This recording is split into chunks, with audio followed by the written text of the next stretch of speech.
Pour vous montrer comment ramasser, corriger et redéposer les travaux des élèves via l'espace Moodle que vous venez d'ouvrir, au lieu de le faire sur ce cours clé en main qui est vide pour l'occasion, je vais vous le montrer directement sur un de mes espaces de dépôt, donc ouvert aux élèves avec de vraies copies.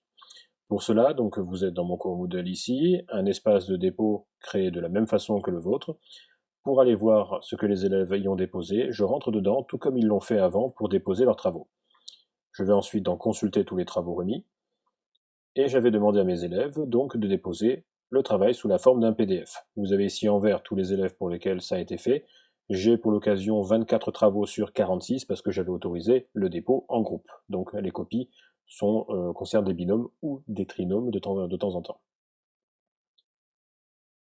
Pour corriger une copie, je peux cliquer directement sur Notes.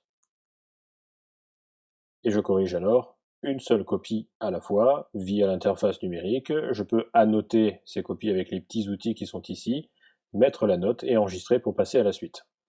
C'est une méthode de travail qui a ses avantages, mais il y a un petit peu mieux que ça et un petit peu plus pratique. Je reviens du coup en arrière pour l'occasion. Ce que je préfère, c'est télécharger toutes les copies en masse. Donc cliquer sur Action d'évaluation et télécharger tous les travaux remis.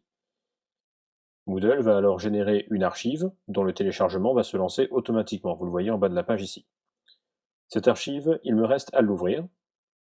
Le dossier vient de s'ouvrir sur mon bureau et entre-temps, j'ai corrigé les copies comme j'aime à le faire directement sur ma tablette en annotant au stylet, ce qui donne l'apparence d'une copie tout à fait classique, à part le fait qu'elle est restée numérique de A à Z.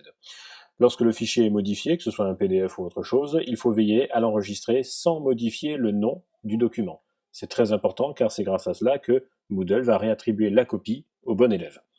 Je sélectionne donc toutes mes copies générées et corrigées et j'en fais une archive. Je la compresse. Voilà qui est fait. Inutile de changer le nom.